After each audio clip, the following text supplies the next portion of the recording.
Introduction. There is something on the moon, and it was never meant to be seen.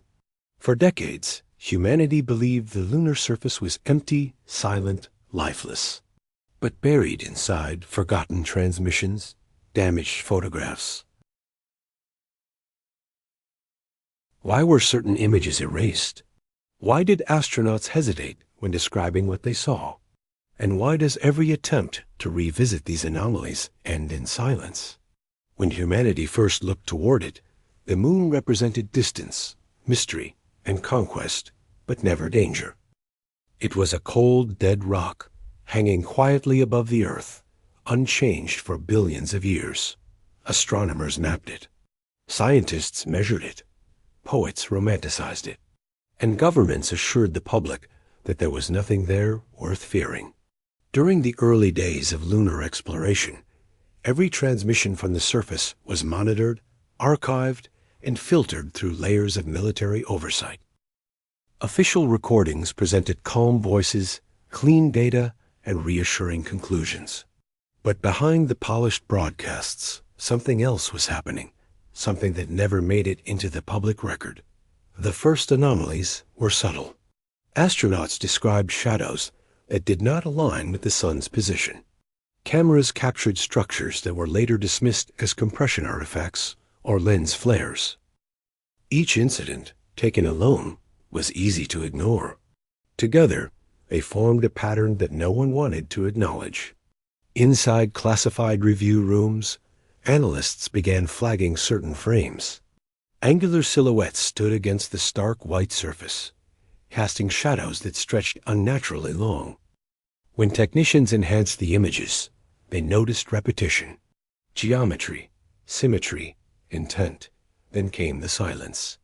They were describing movement.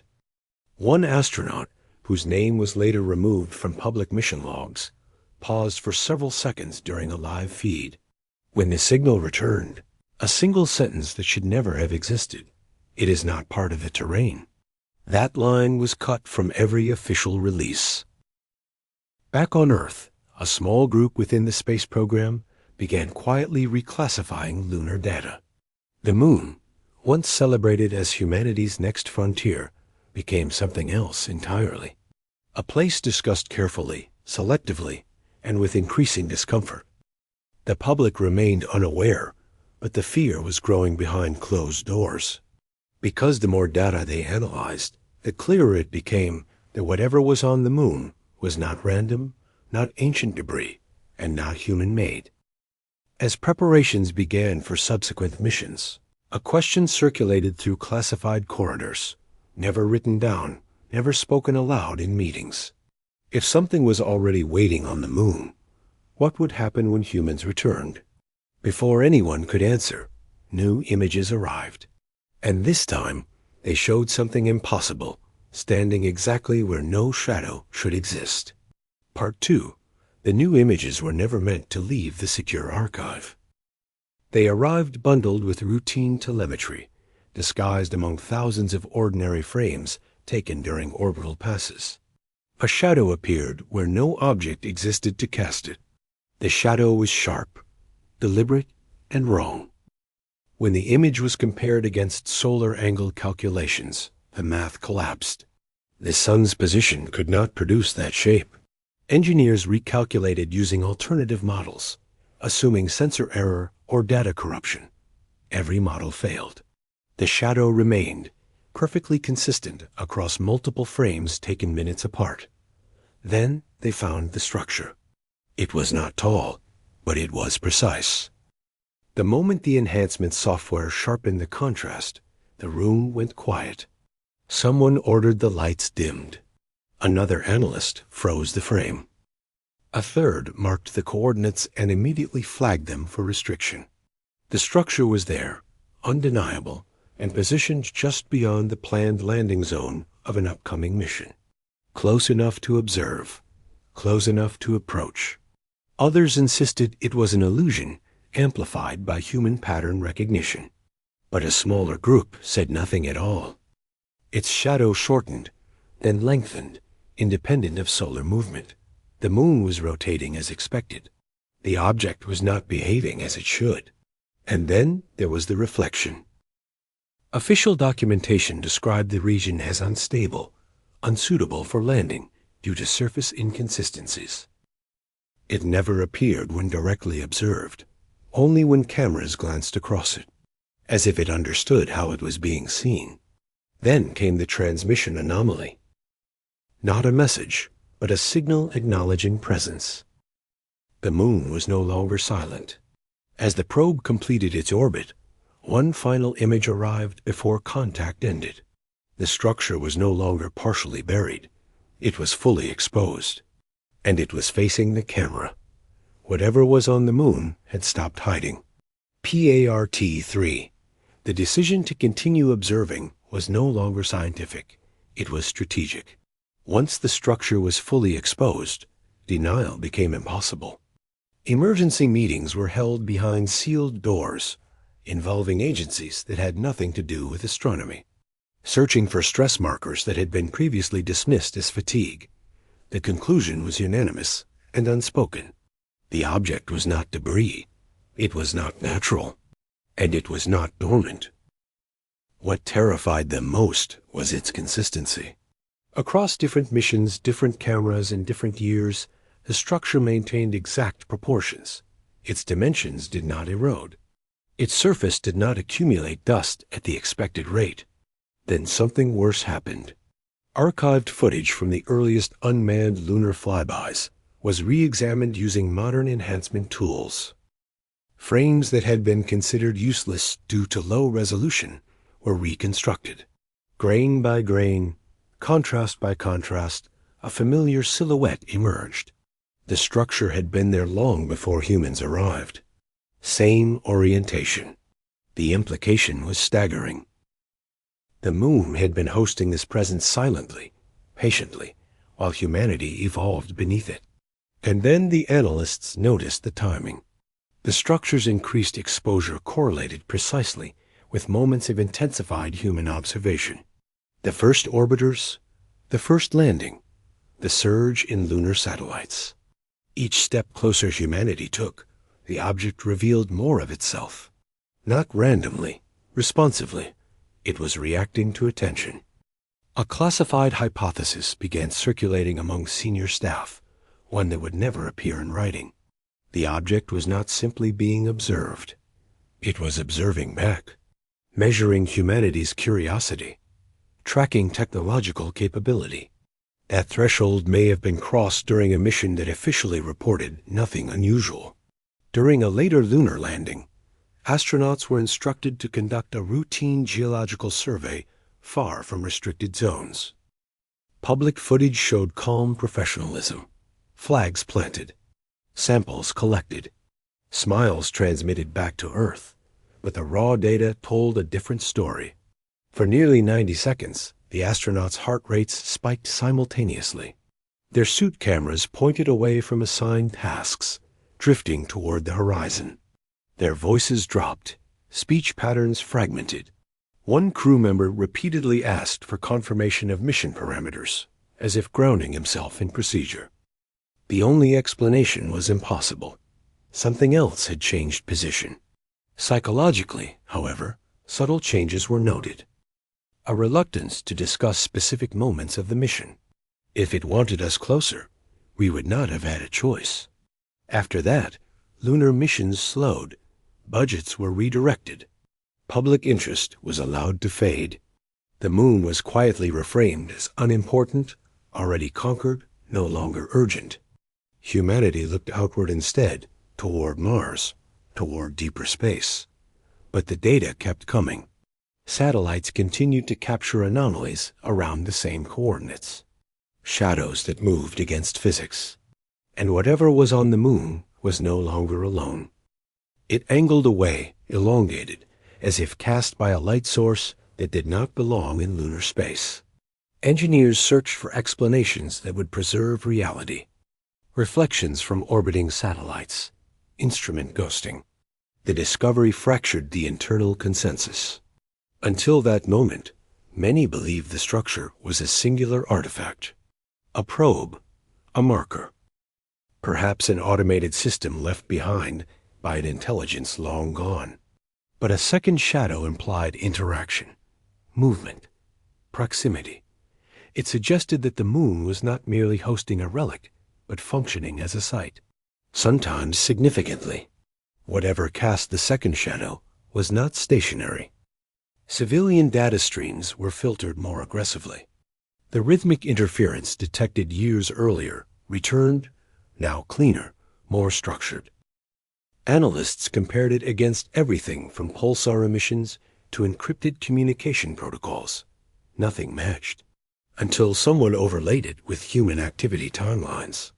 The signals intensified during moments of global attention, major broadcasts, space launches, astronomical events watched by millions. When humanity looked up together, the moon responded. This was not coincidence. It was correlation. A chilling theory emerged. The object was not merely reacting to observation. It was synchronizing with awareness, using collective attention as a trigger, as if recognition itself completed a circuit. And then came the final escalation, a controlled increase in reflected light centered precisely on the restricted coordinates. The structure, once defined by shadow, was now partially illuminated from below. There was no known light source capable of producing that effect. For 13 seconds, the structure revealed details never seen before. Layered surfaces, recessed segments, geometric channels that intersected at non-Euclidean angles. It was not built to be understood from the outside. It was built to contain something. Then the light vanished. Immediately after, all signals from that satellite ceased. No distress call. No system failure report. It simply stopped transmitting, as if removed from existence. Within hours, emergency directives were issued. Lunar observation was scaled back dramatically. Because if something on the moon could disable a satellite without physical contact, then distance offered no safety at all. For the first time since the beginning of the space age, agencies quietly asked a question that had never been necessary before. Not how far something was, not how fast it could move, but whether it was already interacting with us. The moon was no longer distant. It was connected. Data from terrestrial instruments began showing subtle anomalies. Radio telescopes recorded brief signal drops synchronized with the moon's orbital position. Deep space antennas experienced momentary phase delays, as if space itself hesitated. Psychological reports added another layer of unease. Astronomers, engineers, and analysts working long-term lunar observation began reporting similar dreams. Vast, dark surfaces, angles that felt wrong, a sensation of being watched from above, not by eyes, but by awareness. These reports were dismissed officially, yet privately documented. The overlap was too precise to ignore. Then came the incident that forced a full blackout. An experimental satellite, operating on an autonomous system, deviated from its programmed orbit without receiving commands. Its trajectory shifted gradually, aligning itself for a direct observational pass over the restricted zone. Ground control attempted to override the system. The satellite did not respond. But the navigation logic had been rewritten. For exactly 40 seconds, the satellite transmitted high-resolution imagery of the structure at a proximity never achieved before. What it revealed ended the program permanently. The surface was not solid. Segments opened and closed in layered sequences, like mechanical pedals responding to invisible signals. Internal chambers pulsed with low luminosity, not light, but something closer to organized energy. And at the center, partially obscured, was a void that reflected no data at all, a space that cameras could not interpret. Then the transmission ended. The satellite did not drift. It did not crash. It did not explode. It simply ceased to exist on every tracking system simultaneously. No debris, no signal, no echo. Within days, All remaining lunar observation programs were reclassified. Publicly, humanity lost interest in the moon. Privately, the moon was placed off limits. But the suppression failed in one crucial way. Reports emerged of unusual brightness patterns visible to the naked eye. Amateur astronomers described fleeting shadows that vanished when directly focused upon. Some claimed the moon looked closer than it should, larger, heavier, as if it occupied more than physical space. Patterns that repeated across unrelated media. It was being recognized. Before official channels could respond, leaked documents surfaced online, redacted images, partial transcripts, fragmented data that hinted at a presence far older and far more patient than humanity had ever imagined. There was no leak source, no identifiable breach, no whistleblower stepping forward. The documents appeared simultaneously across multiple servers in different countries, uploaded through accounts that had never existed before and were erased minutes later. Cybersecurity teams traced the origin and found nothing. No signal path. As if the data had emerged from inside the networks themselves. What the files contained ended all remaining debate. They were not observational reports. They were projections. The moon was not approaching Earth. The boundary between them was thinning. One document described the structure as an anchor point. Humanity had not found something on the moon. Humanity had completed a process. The most disturbing section detailed historical analysis, ancient records, myths, calendars, structures aligned with lunar events long before modern astronomy. The files suggested that earlier civilizations may have sensed the presence intuitively, without technology, responding with rituals, taboos, and reverence. When science replaced instinct, the awareness faded. Until now, modern observation had restored the connection, but without understanding the cost. The final projection did not include dates. It included conditions. Global synchronization of attention. Widespread acknowledgement of anomaly. Acceptance without resistance. When those conditions were met, the structure would no longer remain partially present. It would fully express itself, not as an arrival, but as a reveal. The moon would not change position. Reality would. The last page contained a single sentence stripped of technical language, written almost as a warning. It does not come from the moon. The moon is where we can see it. After the release, something subtle happened. Lunar anomalies decreased. No more signals. No more shifting shadows. No unexplained brightness. The moon returned to its familiar silence, hanging peacefully above the world. News cycles moved on. Interest faded. People slept easier. But the dreams stopped too. Those who had reported the shared visions noted their sudden absence, replaced by a hollow sensation. A sense of something completed rather than resolved. As if a door had been closed, not locked, simply acknowledged. And on certain nights, when the moon is full and the sky is clear, some people swear it feels different.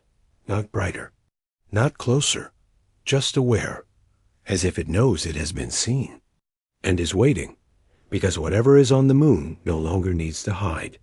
It only needs us to remember.